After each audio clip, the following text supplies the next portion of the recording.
Hallelujah, hallelujah. प्रभु यीशु मसीह की जय। सभी लोग जोर से तालियां बजाएंगे। बाइबल निकालेंगे, जिसके पास बाइबल है वो बाइबल निकालेगा। मत्ती की पुस्तक उसका 22वां अध्याय, उसकी पहली आयत से मैं पढ़ूंगा, आप लोगों ने ध्यान से सुनना है। परमेश्वर का वचन क्या कहता है, आप लोगों ने ध्यान से सुनना है। आयत 1, यीशु फिर उनसे दृष्टांतों में कहने लगा, स्वर्ग का राज्य उस राजा के समान है जिसने अपने पुत्र का विवाह किया। आयत 3, और उसने अपने दासों को भेजा कि निमंत्रित लोगों को विवाह के भोज में बुलाए, परंतु उन्होंने आना न चाहा। आयत 4, फिर उसने और दासों को यह कहकर भेजा, निमंत्रित लोगों से कहो, देखो मैं भोज तैयार कर चुका हूँ, मेरे बैल और पले हुए पशु मारे गए हैं और सब कुछ तैयार है, विवाह के भोज में आओ। आयत 5, परंतु वे उपेक्षा करके चल दिए, कोई खेत को, कोई अपने व्यापार को। आयत 6, अन्य लोगों ने जो बच रहे थे उसके दासों को पकड़कर उनका अनादर किया और मार डाला। आयत 7, तब राजा को क्रोध आया और उसने अपनी सेना भेजकर उन हत्यारों का नाश किया और उनके नगर को फूंक दिया। आयत 8, तब उसने अपने दासों से कहा, विवाह का भोज तो तैयार है, परंतु निमंत्रित लोग योग्य नहीं ठहरे। आयत 9, इसलिए चौराहों पर जाओ और जितने लोग तुम्हें मिले सबको विवाह के भोज में बुला लाओ। आयत 10, अतः उन दासों ने सड़कों पर जाकर क्या बुरे क्या भले जितने मिले सबको इकट्ठा किया और विवाह का घर अतिथियों से भर गया। आयत 11, तब राजा अतिथियों को देखने भीतर गया तो उसने वहां एक मनुष्य को देखा जो विवाह का वस्त्र नहीं पहने था। आयत 12, उसने उससे पूछा, हे मित्र, तू विवाह का वस्त्र पहने बिना यहाँ क्यों आ गया? उसका मुंह बंद हो गया।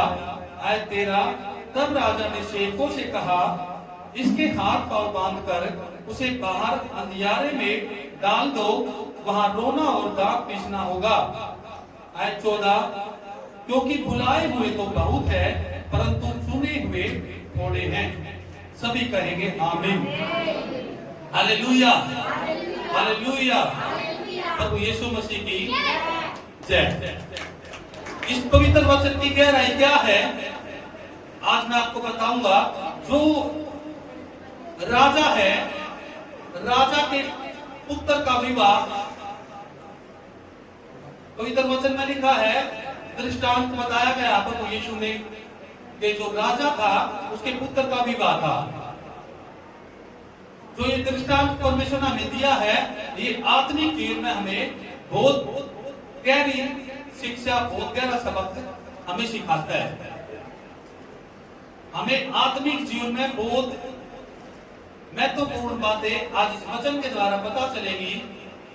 आप लोगों ने ध्यान से सुनना है कि पवित्र वचन क्या कहता है। हालेलुया। क्या लिखा है पवित्र वचन में कि स्वर्ग का राज्य उस राजा के समान है जिसने अपने पुत्र का विवाह किया। यानी कि राजा कौन?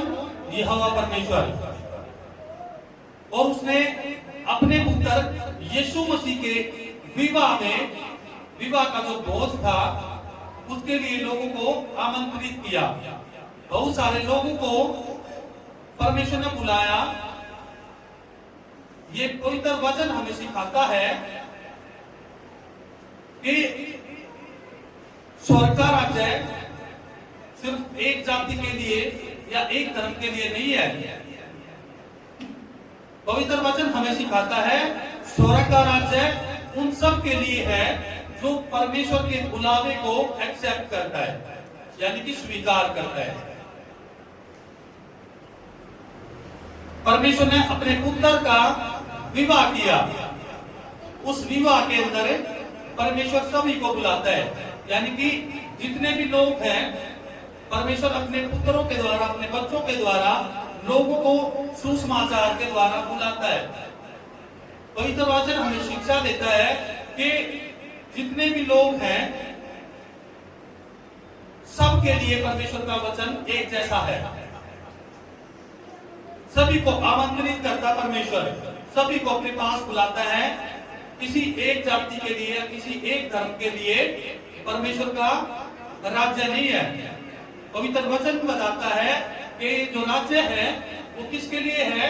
जो परमेश्वर के बुलावे को एक्सेप्ट करता है, परमेश्वर के बुलावे को स्वीकार करता है। यानी कि किसी के भी पास परमेश्वर का सुसमाचार जाता है, परमेश्वर के किए हुए काम, उसकी गवाहियां जाती हैं, तो वो क्या है? वो परमेश्वर की बुलाहट है। और यहाँ पे क्या लिखा है? लोगों ने क्या किया? कोई अपने खेत में चला गया, कोई अपने व्यापार में चला गया, और बुलाहट को, जो परमेश्वर ने बुलाहट के लिए भेजा था, परमेश्वर ने बुलाया था, उन लोगों को, लिखा जो चुने हुए लोग थे उनको परमेश्वर ने बुलाया। यानी कि परमेश्वर की ओर से किया हुआ चुनाव, परमेश्वर ने आपको चुना है। जितने भी लोग परमेश्वर के चुने हुए हैं वो परमेश्वर के भवन में आते हैं, उसके बुलाहट को उसने स्वीकार किया है। और फिर वो लोग, पवित्र वचन क्या कहता है कि उन्होंने क्या किया? परमेश्वर के वचन को तुच्छ जाना, उसके निमंत्रण को तुच्छ जाना। क्या लिखा है? कोई अपने खेत में चला गया, कोई अपने व्यापार, अपने बिजनेस की ओर चला गया। उन्होंने परमेश्वर की बुलाहट को एक्सेप्ट नहीं किया। वे परमेश्वर के भवन में आ तो रहे हैं, पर लेकिन उन संसारिक बातों में, उन संसारिक चीजों में, अपने कामकाज में उलझे हुए हैं। और जो परमेश्वर की ओर से बुलाहट हमें आई है, कहीं ना कहीं हम उसको ठुकरा रहे हैं। पवित्र वचन में बहुत गहरी बात परमेश्वर ने बोला है कि जो लोग हैं, चुने हुए लोग, जितने भी लोग आप बैठे हो, आप परमेश्वर के चुने हुए हो। और परमेश्वर ने आपको अपने भवन में बुलाया, आपको चुना है। आपने परमेश्वर की बुलाहट को स्वीकार करना है। ये नहीं है परमेश्वर के भवन में आ तो गए, निमंत्रण को एक्सेप्ट तो कर लिया, उसको स्वीकार कर लिया, पर लेकिन क्या कर रहे हो? अपने कामों में व्यस्त। ये उन लोगों के लिए ध्यान से सुनना, उन लोगों को ये वचन जो परमेश्वर के वचन को अहमियत कम और अपने काम को, संसारिक जीवन को अहमियत ज्यादा देते हैं। पवित्र वचन में हमें बताया गया है, जो ये वचन आज का दिया परमेश्वर ने हमें इसलिए दिया गया है ताकि हमें संसारिक लोभ लालसा को छोड़कर, संसारिक जीवन को छोड़कर परमेश्वर की बुलाहट की ओर चले। कई बार हम संसारिक चीजों को ऐसा उलझ जाते हैं इनमें, अपने काम के अंदर, अपने बच्चों के जीवन में, अपने हर हिस्से में, इस पृथ्वी पर हर कामों के अंदर, घर के काम में, कभी अपने बिजनेस में, इस संसार में, रिश्तेदारों में ऐसे उलझ जाते हैं। और हम क्या करते हैं? उस परमेश्वर की ओर से जो बुलाहट हमें आती है, हम उसको खो देते हैं संसारिक लोभ लालसों के चक्कर में, संसारिक कामों के चक्कर में। जो स्वर्ग की ओर से हमें बुलाहट मिली है, हम उसका अनादर करते हैं। पवित्र वचन कहता है कि मैंने तुम्हें चुना हुआ है। लिखा चुनो हुओं को, लिखा ना चुने हुओं को निमंत्रण दिया गया, पर लेकिन क्या किया उन्होंने कुछ समझा, उन्होंने आना ना चाहा। लिखा पवित्र वचन में आयत 3 में क्या लिखा है? मैं पढ़ के सुनाऊंगा क्या लिखा है। लिखा है, और उसने अपने दासों को भेजा कि निमंत्रित लोगों को विवाह के भोज में बुलाए। यानी कि जो चुने हुए लोग हैं उनको विवाह में बुलाया जाए, परंतु उन्होंने आना ना चाहा। अब सोचकर देखो, जब आप कोई प्रोग्राम करते हो अपने बच्चों का या अपने परिवार में किसी की भी शादी करते हो, तो आप लोग सबसे पहले उन लोगों को याद करते हो कि हमें किस किस को इनवाइट करना है, जो आपके करीब होते हो, है ना, है कि नहीं? जितने भी लोग आपके खास होते हैं, आपके करीब होते हैं, सबसे पहले आप लिस्ट में उन्हीं का नाम लिखते हो। अगर वो लोग आपके शादी में, आपके फंक्शन में आने से मना कर दें, तो आपको कैसा लगता है? आप क्या सोचते हैं कि ये शादी में नहीं आएगा तो क्या शादी नहीं होगी, है कि नहीं? परमेश्वर की बुलाहट आप लोगों के लिए खास है। आप लोग परमेश्वर के चुने हुए हो। परमेश्वर ने आपको बुलाया है, तो परमेश्वर की नजर में आपका बहुत खास हिस्सा है। आप परमेश्वर की खास लोग हो, तभी परमेश्वर ने आपको बुलाया है, तभी परमेश्वर ने आपका सबसे पहले नाम लिखा है।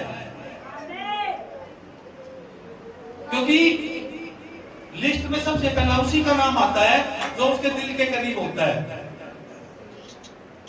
बाद में तो याद करना पड़ता है कि फलाना भी रह गया और ढिमकाना भी रह गया, है ना? बहुत दिन बाद जो एमी होते हैं, कभी कभार मिल लिए, कभी कभार याद आ गई फोन पे काम, उनका तो बाद में याद आता है, वो फलाना भी था, तो तूने उसका नाम लिखा? नहीं नहीं भाई, उसका तो नाम याद नहीं रहा। समझ रहे हो? जो सबसे पहले लिस्ट में नाम आता है, किनका आता है? जो दिल के करीब होते हैं। आप परमेश्वर के दिल के करीब हो, इसीलिए परमेश्वर के भवन में बैठे हो। इसलिए परमेश्वर कहता है कि जो मैंने आपको निमंत्रण दिया है, उस निमंत्रण को तुच्छ मत समझो। ये स्वर्ग की ओर से बुलाहट आपके लिए, ये सच्ची बुलाहट है परमेश्वर की ओर से। संसारिक जीवन को छोड़ दो। पवित्र वचन हमें सिखा रहा है कि संसारिक लोभ लालचों को छोड़ दो, अपने काम को, अपने बिजनेस को। परमेश्वर कहता है उनसे इन कामों में उलझ जाओगे तो परमेश्वर की बुलाहट को स्वीकार नहीं कर पाओगे। संसारिक बातों से दूर होके परमेश्वर के राज्य की ओर बढ़ना है। परमेश्वर ने बोला है कि आप चुने हुए लोग हो, और आप लोग संसारिक बातों में फंस कर परमेश्वर के वचन को, परमेश्वर के भवन में आना छोड़ दोगे, तो आप क्या करोगे? आप परमेश्वर के जो राज्य है, जिसके लिए परमेश्वर ने आपका चुनाव किया है, उस राज्य को आप मिस करते हो। परमेश्वर की बुलाहट को आप तुच्छ समझते हो। इंसान क्या करता है? परमेश्वर के भवन में एक संडे आ गया, दूसरे संडे क्या करता है? सर मेरा काम कर लेता हूं, काम पे चला जाऊंगा। इन्हीं बातों में फंस के वो परमेश्वर से दूर हो जाता है। ये वचन सच्चाई में हकीकत है। आप लोगों को पता है परमेश्वर का वचन सच्चा है। परमेश्वर का वचन सच्चा है, और यहाँ का परमेश्वर का वचन कहता है कि तुम अपने बिजनेस की ओर, अपने काम की ओर, अपने घर की ओर, अपने परिवार की ओर परमेश्वर को पहला स्थान दो। जब परमेश्वर के ओर बढ़ोगे, परमेश्वर को पहला स्थान दोगे, तो ही आप परमेश्वर के राज्य को देख पाओगे।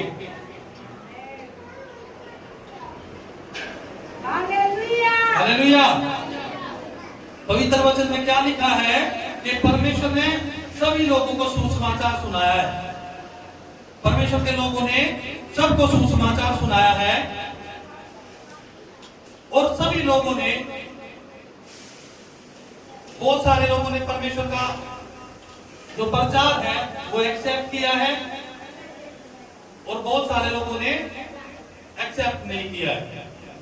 पवित्र वचन हमें सिखाता है कि जो परमेश्वर का वचन है, जो परमेश्वर का राज्य है, ये किसी एक जाति के लिए नहीं है, ये सभी लोगों के लिए है। सभी धर्म सभी जातियों के लिए परमेश्वर का सुसमाचार, परमेश्वर का राज्य सभी के लिए है। ये किसी एक जाति के लिए नहीं है।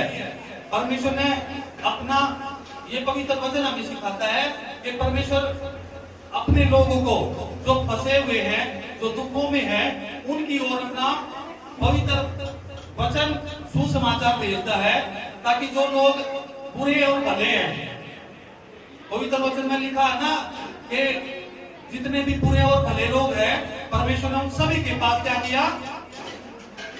प्रचार पहुंचाया, निमंत्रण दिया। क्यों दिया उनको? क्योंकि जो चुने हुए लोग थे उन्होंने आना नहीं चाहा, निमंत्रण को उन्होंने एक्सेप्ट नहीं किया। उन्होंने क्या किया? अपने काम को अहमियत दी। यहाँ पे परमेश्वर रो रो कर कह रहे हैं कि जिनका मैंने चुनाव किया था, वे लोग क्या कर रहे हैं? अपने काम को अहमियत दे रहे हैं, अपने बिजनेस को अहमियत दे रहे हैं, अपने परिवार को अहमियत दे रहे हैं, पर लेकिन मेरी ओर कोई नहीं देख रहा। मैंने आपको खास न्योता दिया है, मैंने आपका खास चुनाव किया है। अपने खासों में से खासों में सबसे पहला लिस्ट में मैंने आपका नाम लिखा है, तो भी आप मेरी ओर नहीं देख रहे।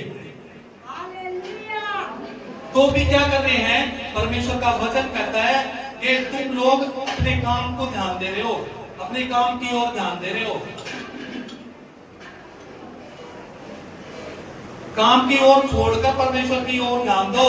पवित्र वचन सिखाता हमें, जब तुम पवित्र टाइम में चलते हो, परमेश्वर की ओर चलते हो, काम को ना छोड़कर। परमेश्वर दिल से कहना चाह रहा है यहाँ पर पवित्र वचन में साफ साफ। परमेश्वर की आवाज अगर आपको सुन रही है तो पवित्र वचन रो रो के कह रहा है कि आप काम की ओर ध्यान मत दो, आप अपने बिजनेस की ओर ध्यान मत दो, संसारिक बातों की ओर ध्यान मत दो।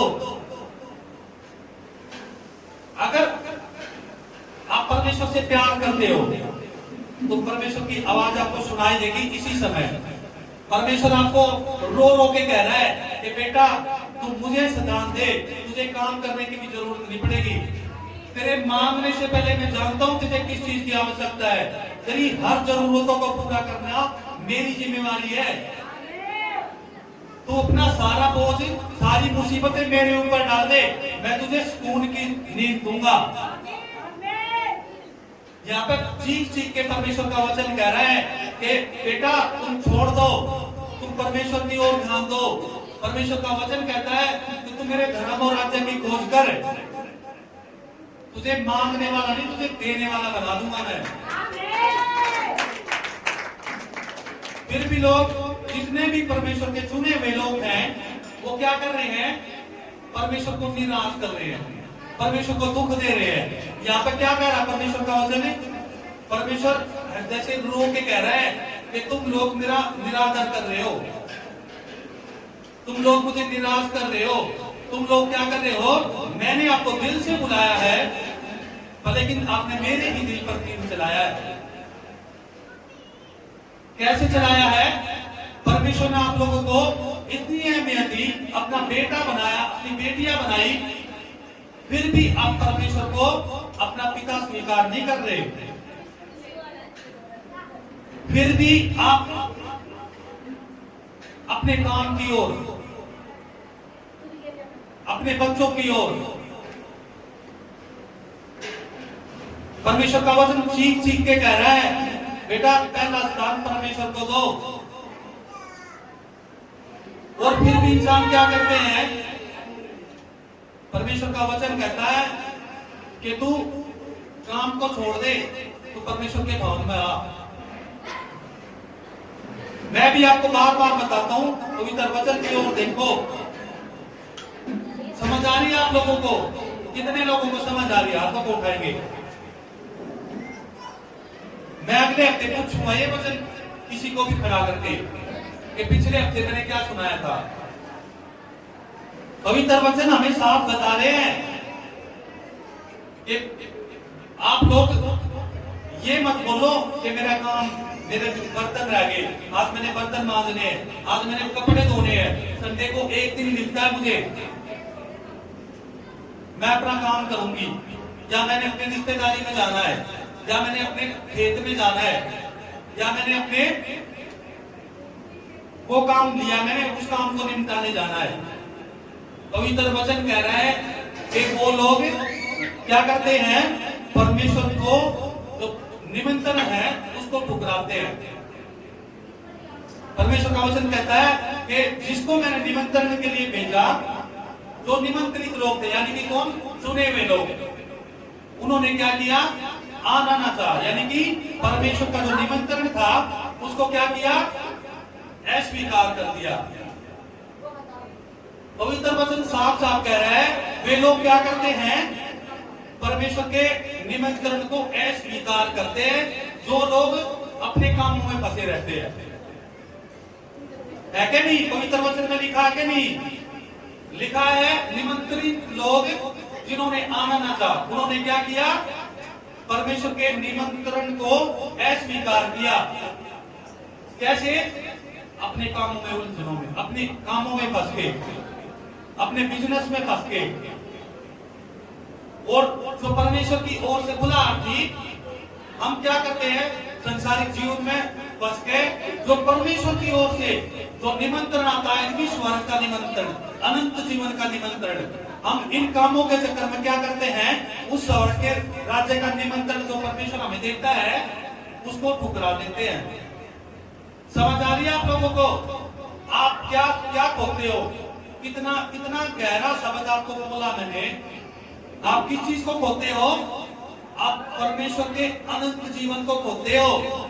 जो परमेश्वर आपको सुसमाचार भेजता है, परमेश्वर आपको निमंत्रण देता है, तो आप उस निमंत्रण को नहीं ठुकरा रहे होते।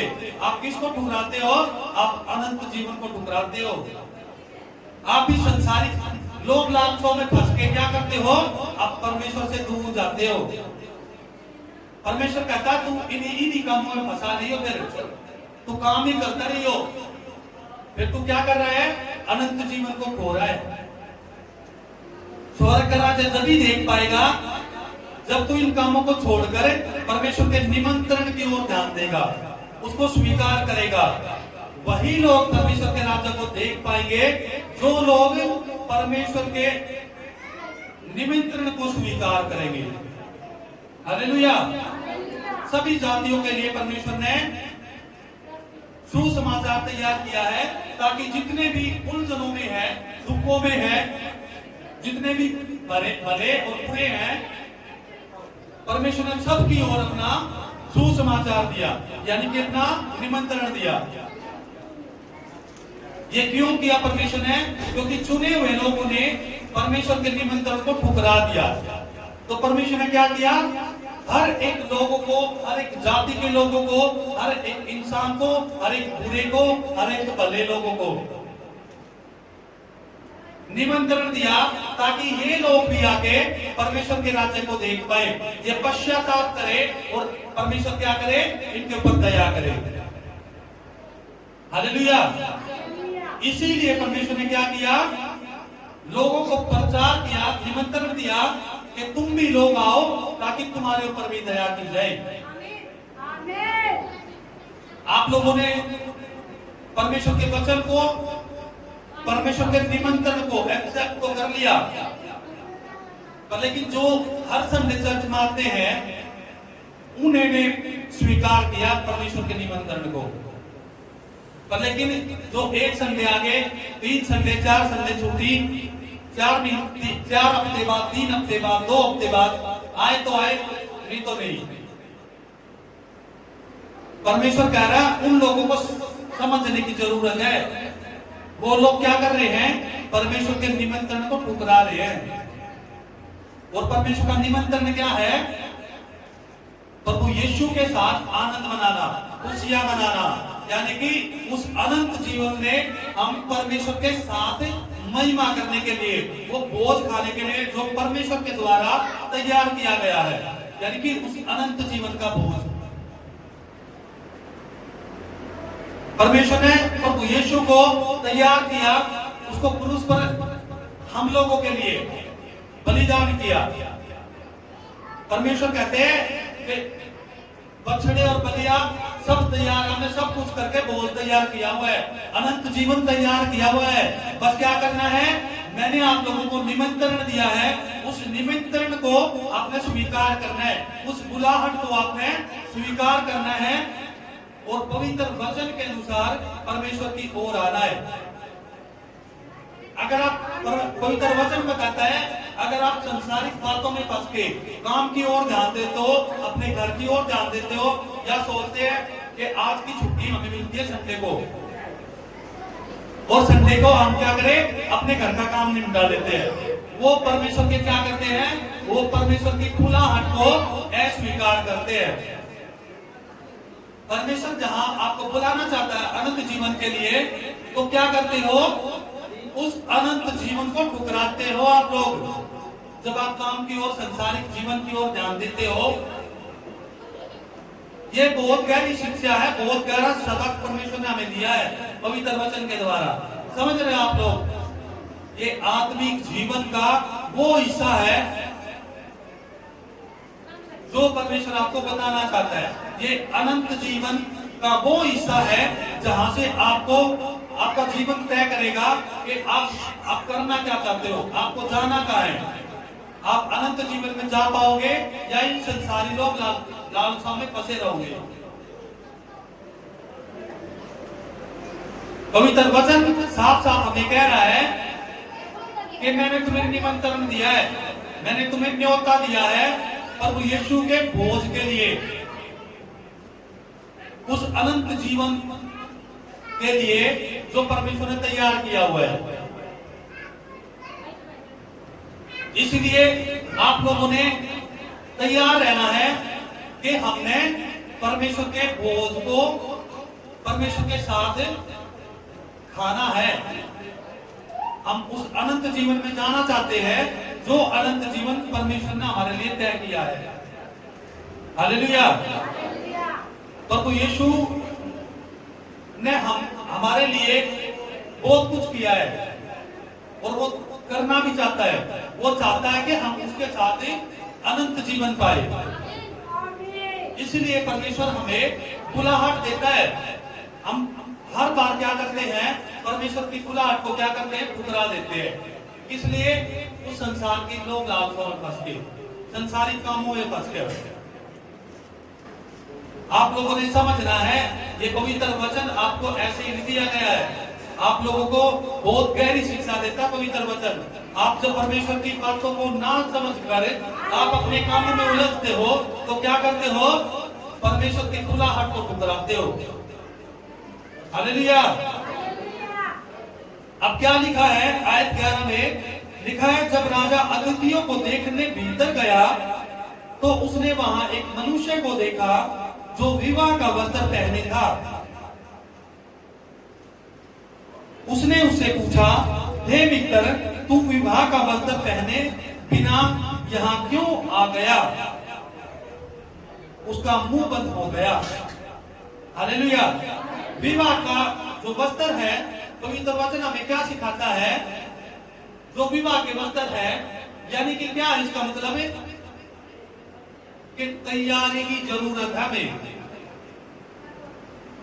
तैयारी की जरूरत है।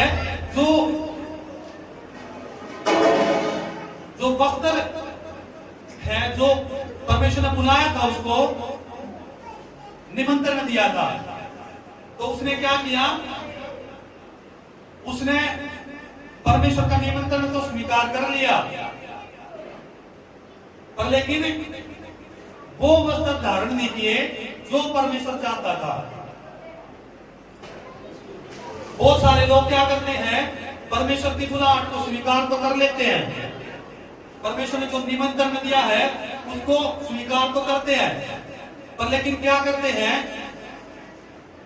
वो वस्त्र नहीं पहन पाते जो वस्त्र परमेश्वर प्रभु यीशु हमें चाहता है, यानी कि पवित्रता का जीवन, परमेश्वर की धार्मिकता और परमेश्वर की पवित्र वचन की ओर जब हम चलते हैं, परमेश्वर की इच्छा के अनुसार जीना, ये धार्मिक वस्त्र है।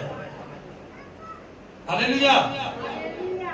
यानी कि परमेश्वर का वचन कहता है कि ये जो वस्त्र है, जो विवाह के वस्त्र है, वो क्या है, परमेश्वर की धार्मिकता और परमेश्वर की वचन की ओर चलना, अपने आप को दीन और पवित्र बनाना।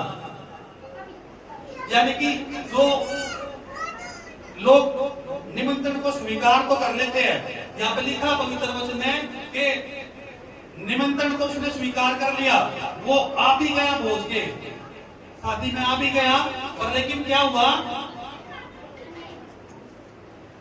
राजा ने जब उसको देखा तो उसको क्या बोला कि तू विवाह का वस्त्र पहने नहीं है। इसका मतलब क्या है? इसका मतलब ये है, परमेश्वर आपको बुलाता है, आप निमंत्रण को स्वीकार करते हो। कुछ लोग तो निमंत्रण को स्वीकार नहीं करते, पर लेकिन कुछ लोग जो स्वीकार करते हैं वो क्या करते हैं, वो वस्त्र नहीं पहन पाते जो परमेश्वर को यीशु चाहता है। परमेश्वर की धार्मिकता, सच्चाई और वचन, अपने आप को दीन, नरम, परमेश्वर के अकॉर्डिंग जीवन जीना, ये है धार्मिकता के वस्त्र। ये है वो बोझ वाले वस्त्र जो शादी में आप लोगों को पहनने हैं। आप लोग चर्च में तो आ रहे हो, पर लेकिन वो वस्त्र नहीं पहन पाते जो परमेश्वर आपको चाहता है। परमेश्वर आपको बताना चाह रहा है कि आप वो वस्त्र पहनो जो वस्त्र आपको पवित्र करते हैं, जो वस्त्र आपको भोज के लिए तैयार करते हैं कि आप भोज खाने के लिए तैयार हो, आप अनंत जीवन के लिए तैयार हो। यानी कि पवित्रताई, सच्चाई, ईमानदारी, झूठ ना बोलना, ना माफी की बातें, कड़वाहट, ये अंदर से खत्म करना, ये है पवित्र वस्त्र। परमेश्वर हमें चाहता है कि हमें परमेश्वर के अकॉर्डिंग जीवन जिए। हम निमंत्रण को स्वीकार तो कर लेते हैं, पर लेकिन परमेश्वर के अकॉर्डिंग चलते नहीं है। हालेलुया। परमेश्वर चाहता है हम अपनी मर्जी से ना चलकर परमेश्वर के अनुसार चले। हमारा जीवन परमेश्वर के ग्रहणीयों का होगा। जब हम निमंत्रण को स्वीकार करते हैं तो परमेश्वर के अकॉर्डिंग हमें चलना पड़ेगा। यहाँ पर क्या लिखा है, जो विवाह के वस्त्र नहीं पहने हुआ था उसके साथ क्या हुआ, जब राजा आया, यानी कि परमेश्वर जब बादलों पर आएगा, जब आप विवाह के वस्त्र नहीं पहने होंगे तो क्या होगा, परमेश्वर आपको उसी समय बाहर निकाल देगा। पवित्र मंडली से बाहर निकाल दिए जाओगे जब आप पवित्र वस्त्र पहने नहीं होगे। पवित्र वस्त्र कौन से? परमेश्वर के अनुसार जीवन जीना, ये पवित्र वस्त्र है। जब तक आपके अंदर, आपके शरीर के ऊपर वो वस्त्र नहीं होंगे जो परमेश्वर चाहता है, तो क्या होगा, जब परमेश्वर आएगा चेक करने के लिए कि मैंने इनको बुलाया तो है, पर लेकिन मैं चेक करूं कि जाके ये लोग इस लायक है या नहीं है। जब परमेश्वर बादलों पर आएगा हम लोगों को उठाने के लिए, परमेश्वर उसी लोगों को उठाएगा जिन्होंने वो वस्त्र पहने होंगे शादी के। समझ आ रही है पवित्र वचन की गहराई? यहाँ पे वचन क्या शिक्षा दे रहा है, ये पवित्र वस्त्र होते हैं अपने आप को परमेश्वर के ग्रहण योग्य बनाना। जब आप अपने आप को परमेश्वर के ग्रहण योग्य बनाते हो तो परमेश्वर की नजर में क्या होता है, आप विवाह के वस्त्र पहने होते हो। हालेलुया। और विवाह के वस्त्र जब आप पहने होगे तो आप विवाह में अटेंड कर सकोगे उस विवाह को। अगर पवित्र वस्त्र नहीं पहने होंगे तो क्या होगा, परमेश्वर आएगा और उस मंडली से, उस पवित्र मंडली से क्या करेगा, बाहर निकाल दिया जाएगा। और क्या लिखा है आयत 13 में, तब राजा ने सेवकों से कहा, इसके हाथ पांव बांध कर उसे बाहर अंधियारे में डाल दो, वहां रोना और दांत पीसना होगा। समझ गए क्या कहना चाह रहा परमेश्वर का वचन? जिसके ऊपर पवित्र वस्त्र नहीं होंगे, परमेश्वर के ग्रहण नहीं होंगे, वस्त्र नहीं होंगे, तो वो क्या कर दिए जाएंगे, उस धधकती हुई आग में डाल दिए जाएंगे जहां जलना होगा, जहां रोना पीटना होगा। समझ गया आपने? पवित्र वचन क्या कहता है, खाली निमंत्रण स्वीकार करना काफी नहीं है। बल्कि उस निमंत्रण को स्वीकार करके उसके अकॉर्डिंग भी बनना जरूरी है, उसके अनुसार बनना जरूरी है। परमेश्वर ने आपको चुना है, आपको निमंत्रण दिया है, आपका खास लोगों में लिस्ट में नाम लिखा है, तो क्या करना आपने? पवित्रता का जीवन, अपने आप को परमेश्वर के ग्रहण योग्य बनाना है। जब आपका जीवन परमेश्वर के ग्रहण योग्य होगा, तभी आप उस विवाह में शामिल हो पाओगे जो परमेश्वर ने तैयार किया है। हालेलुया। परमेश्वर ने जो आप लोगों के लिए अनंत जीवन तैयार किया है, आप तभी उसमें शामिल हो पाओगे जब आपके शरीर के ऊपर, आपके अंदर वो विवाह के वस्त्र होंगे। समझ रहे हो आप लोग? कितने लोगों को समझ आ रही है? और कितने लोग अपने आप को बदलना चाह रहे हैं? हाथों को उठाएंगे। आज से आप लोगों ने ठानना है कि हमें पवित्र वस्त्र पहनने हैं, हमें परमेश्वर की बुलाहट को नहीं ठुकराना। परमेश्वर की बुलाहट को कब ठुकराते हो आप? जब आप अपने कामों की ओर ध्यान देते हो। तो क्या करते हो? पवित्र वचन बताता है कि परमेश्वर ने चुने हुए लोगों को, यानी कि निमंत्रित लोगों को बुलाया और उन्होंने आना ना चाहा। उन्होंने क्या किया? कोई अपने खेत पर चला गया, कोई अपने बिजनेस में, कोई अपने व्यापार में, वो उलझ गए, उन्होंने आना नहीं चाहा। उन्होंने क्या किया? परमेश्वर की बुलाहट को तुच्छ समझा और वो उस अनंत जीवन से दूर हो गया जो परमेश्वर ने आप लोगों के लिए बुला के आप लोगों के लिए तैयार किया था। समझ आ रही है आप लोगों को? परमेश्वर क्या कहना चाह रहे हैं? परमेश्वर कहना चाह रहे हैं, संसार की लोभ लालसा को छोड़कर परमेश्वर की बुलाहट की ओर ध्यान दो, पवित्र वचन की ओर ध्यान दो। परमेश्वर ने आपको निमंत्रण दिया है, उस निमंत्रण को स्वीकार करो। जब आप उस निमंत्रण को स्वीकार करते हो तो परमेश्वर के राज्य को देख पाओगे। ये पवित्र वचन आपको बता रहा है। और खाली निमंत्रण स्वीकार करना जरूरी ये नहीं है आपने निमंत्रण स्वीकार कर लिया, आप लोगों ने काम को भी छोड़ दिया, हर हफ्ते परमेश्वर के काम आ रहे हो, पर लेकिन पवित्र वचन की ओर ध्यान दिए। खाली निमंत्रण स्वीकार करना ही काफी नहीं है,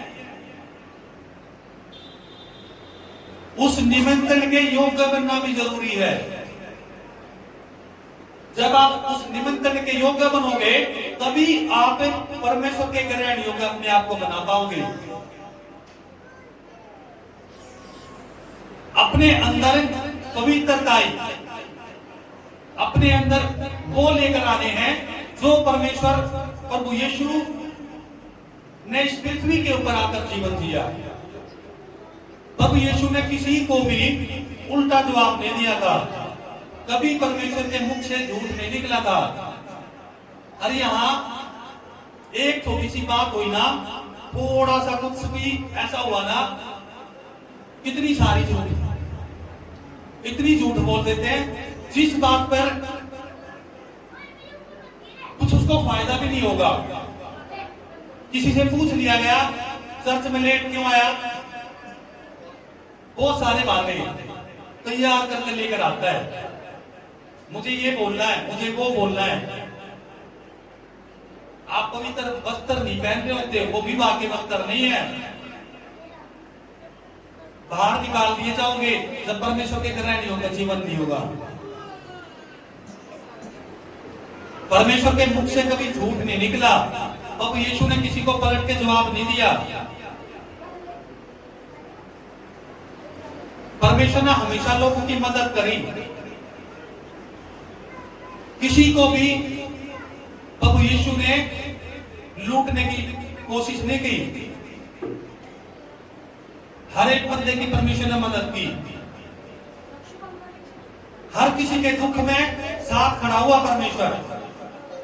अगर कोई परमेश्वर को 1 किलोमीटर लेकर गया खाम में जबरदस्ती की, तो परमेश्वर उसके साथ 5 किलोमीटर गया।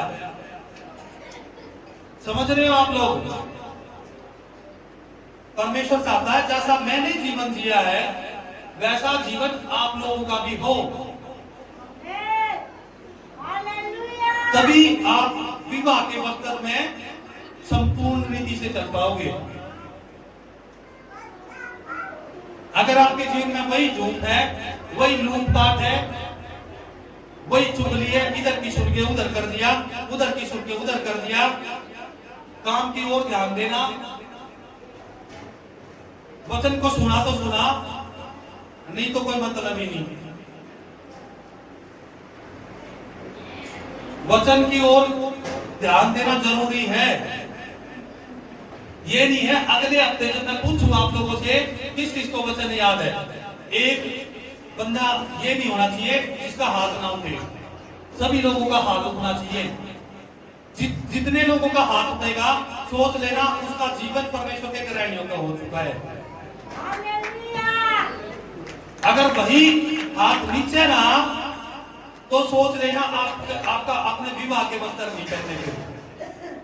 आपको बार बार एक ही चीज बोलने के बावजूद भी आप नहीं कर पा रहे वो चीजें, तो आप परमेश्वर के वो कठिन काम कैसे कर पाओगे जो परमेश्वर ने किया है। यानी कि अपने आप को कोड़े लगाना, अपने आप को परमेश्वर ने कोड़े लगवाए दूसरे के लिए, हम लोगों के लिए। आप लोगों को किसी के लिए दुख सहना पड़े तो आप नहीं कर पाओगे। जब तक आपको पवित्र वचन ही नहीं समझ आएगा तो आप नहीं कर पाओगे। किसी के दुख में आपको अपना नुकसान करना पड़ा तो नहीं कर पाओगे।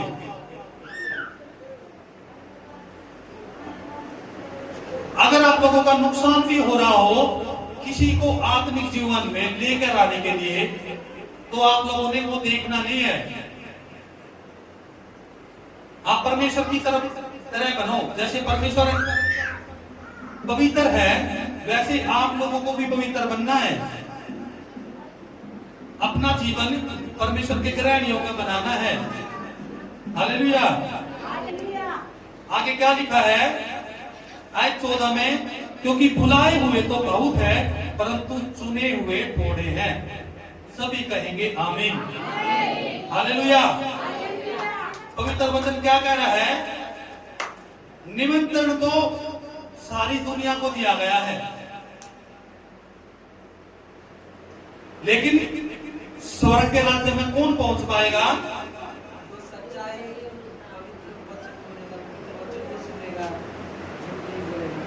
जो उसके बुलाहट का आदर करेंगे, जो उसके निमंत्रण का आदर करेंगे। स्वर्ग के राज्य को वही देख पाएगा, चुने हुए लोग वही होंगे जो परमेश्वर के वचन के अनुसार चलेगा, पवित्रता का जीवन जिएगा, अपने आप को दीन और नर्म बनाएगा और परमेश्वर के निमंत्रण को स्वीकार करेगा और अपना जीवन परमेश्वर के अनुसार बनाएगा। वे चुने हुए लोग होंगे। परमेश्वर का वचन कहता है कि बुलाए हुए तो बहुत थे, निमंत्रण सभी लोगों को दिया गया है, चर्च में सभी लोग आते हैं, पर लेकिन स्वर्ग के राज्य में कौन पहुंच पाएगा? जो चुने हुए लोग होंगे। चुने हुए लोग कौन से हैं? जो परमेश्वर की बुलाहट को स्वीकार करते हैं, जो अपना जीवन परमेश्वर के ग्रहणियों का बनाते हैं, पवित्रता का जीवन जीते हैं। हालेलुया। खुद को परमेश्वर की इच्छा के अनुसार तैयार करते हैं कि हमें परमेश्वर की इच्छा के अनुसार चलना है। पवित्र वचन में बोल दिया गया आप लोगों को टाइम से आना है। जितने लोगों को टाइम से बोला जाए आप लोग टाइम से आ रहे हो तो आप परमेश्वर की इच्छा के अनुसार चल रहे हो। अगर आप परमेश्वर के भवन में आ रहे हो और आपका टाइम टेबल आपके अनुसार है तो आप परमेश्वर की इच्छा को नहीं पूरा कर रहे। आप परमेश्वर के निमंत्रण को ठुकरा रहे हो। आपने निमंत्रण तो ले लिया, बल्कि परमेश्वर के ग्रहणियों का नहीं बने। वो पवित्र वस्त्र पहनकर नहीं आते। पवित्र वस्त्र वही पहनता है जो परमेश्वर की इच्छा के अनुसार चलता है। परमेश्वर की इच्छा क्या है? 6 दिन काम करो और 7वें दिन क्या करो? परमेश्वर के भवन में। है कि नहीं? कितने लोगों को पता है वचन? सबको पता है, फिर भी लोग क्या करते हैं? मामा की छोरी की शादी है या बुआ के जाना है, पीलिया देना जाना पड़ता है, पोतली देने जाना है। समझ रहे हो? ये परमेश्वर की इच्छा नहीं है। परमेश्वर कहता है ऐसे लोग क्या करते हैं, निमंत्रण को ठुकराते हैं। परमेश्वर ने जो उनको बुलाया था अनंत जीवन के लिए, स्वर्ग के राज्य के लिए, तो उन्होंने क्या किया? उन्होंने अपने काम को ज्यादा महत्व दिया। उसका समय परमेश्वर के समय से ज्यादा महत्वपूर्ण है। बार बार में आपका आज्ञा का पालन ना करना, बार बार आपका लेट से आना, आपकी ये दर्शाता है कि आपका जो समय है वो परमेश्वर के समय से बहुत ज्यादा महत्वपूर्ण है। समझ रहे हैं आप लोग? आप क्या करते हो? परमेश्वर की इच्छा के अनुसार नहीं चलते। परमेश्वर ने आपको निमंत्रण दिया है, आप परमेश्वर के निमंत्रण को ठुकरा रहे हो, उस स्वर्ग के राज्य से दूर जा रहे हो जो परमेश्वर ने आप लोगों के लिए खड़ा किया है। आज से आप लोगों ने तय करना है कि आप लोगों ने परमेश्वर के राज्य में अगर जाना है तो परमेश्वर की इच्छा के अनुसार चलना है। अपने कामों को छोड़कर परमेश्वर की ओर चलना है। आयत 5 में क्या लिखा है? परंतु वे उपेक्षा करके चल दिए, कोई अपने खेत को, कोई अपने व्यापार को। वे लोग क्या कर रहे थे? अपने काम की ओर ध्यान दे रहे थे, वे संसारिक जीवन की ओर बढ़ रहे थे। जबकि परमेश्वर चाहता है तुम संसारिक जीवन की ओर नहीं परंतु आत्मिक जीवन की ओर बढ़ो। जब तुम पवित्र वचन के अनुसार चलते हो, परमेश्वर की इच्छा के अनुसार चलते हो, तब आप स्वर्ग के राज्य को देख पाओगे। क्योंकि परमेश्वर ने सभी के लिए निमंत्रण भेजा है और बहुत सारे लोग निमंत्रण को स्वीकार करते हैं, बहुत सारे लोग तो स्वीकार भी नहीं करते। जो स्वीकार नहीं करते उसी समय में तो अनंत जीवन से दूर। पर लेकिन कुछ लोग स्वीकार करते हैं निमंत्रण को, पर लेकिन वो निमंत्रण स्वीकार करके भी वो विवाह के वस्त्र नहीं पहन कर आते हैं। यानी कि निमंत्रण तो आप लोगों ने स्वीकार कर लिया, आप परमेश्वर के भवन में, परमेश्वर के जो शादी है उसमें आ तो गए, पर लेकिन विवाह के वस्त्र नहीं पहने, यानी कि पवित्रता का जीवन नहीं जी रहे। जो लोग पवित्रता का जीवन नहीं जी रहे हैं उसके लिए क्या लिखा है? आयत 13 में ध्यान से सुनना है। तब राजा ने सेवकों से कहा, इसके हाथ पांव बांधकर उसे बाहर अंधियारे में डाल दो, वहां रोना और दांत पीसना होगा। समझ गए आप लोग? जो पवित्र वचन के अनुसार नहीं चल रहे, परमेश्वर की इच्छा के अनुसार नहीं चल रहे, वो उस अंधेरे में डाल दिए जाएंगे जहां रोना और दांत पीसना होगा। अगर आप इतना कुछ, इतनी गहराई से पवित्र वचन को जानने के बावजूद भी पवित्र वचन की ओर नहीं बढ़ पाओगे तो आप जैसा फिर कोई भी ऐसा मूर्ख नहीं होगा जो सब कुछ जानने के बावजूद भी। आपको मैंने खोल कर बताया है कि पवित्र वचन क्या कहता है। अगर इसके बावजूद भी आप लोगों ने अपने मन की ठान ली, परमेश्वर के वचन के अनुसार नहीं चले, तो मूर्ख होगा वो इंसान। हालेलुया। तो आप लोगों ने चुने हुए बनना है, बुलाए हुए नहीं। कौन कौन लोग चाहता कि हम चुने हुए बने? चुने हुए बनना है। चुने हुए का मतलब यानी कि अपने आप को ग्रहण योग्य बनाना परमेश्वर के। ये नहीं है इस संडे तो आगे, अगले संडे गायब, और फिर कहते हैं हम चुने हुए लोग हैं। बहुत सारे लोग सोचते हैं हम सारे काम परमेश्वर के करते हैं, पर लेकिन वचन से दूर होते हैं। अपने आप को जांचो, परखो और पहचानो कि आप परमेश्वर के वचन के अनुसार है हो या नहीं। आपको यहाँ खुल के बताया जाता है पवित्र वचन क्या कहता है। हर हफ्ते आपको बताया जाता है, फिर भी पवित्र वचन के अनुसार नहीं चलना। जब तक आप पवित्र वचन के अनुसार जीवन नहीं जीते तो आप उस विवाह के भोज को नहीं चख पाओगे जो परमेश्वर ने आपके लिए तैयार किया है। हालेलुया। तो सभी लोगों ने तैयार रहना है। अगले हफ्ते से नोट किया जाएगा कितने लोगों ने पवित्र वचन की ओर ध्यान दिया है और कितने लोगों ने स्वीकार किया है वचन को। उस बुलाहट को स्वीकार तो कर लिया, पर लेकिन विवाह के वस्त्र कौन कौन पहन कर आएगा ये नोट किया जाएगा। हालेलुया। तो अपने आप को परमेश्वर के अनुसार बनाओ, उसकी इच्छा के अनुसार चलो, परमेश्वर की बुलाहट को स्वीकार करो। हालेलुया। परमेश्वर आप सभी को इस वचन के द्वारा बहुत सारी आशीष दे और आपका जीवन परमेश्वर के ग्रहण योग्य बनाए। Hallelujah, hallelujah, hallelujah. प्रभु यीशु मसीह की जय। सभी लोग जोर से तालियां बजाएंगे।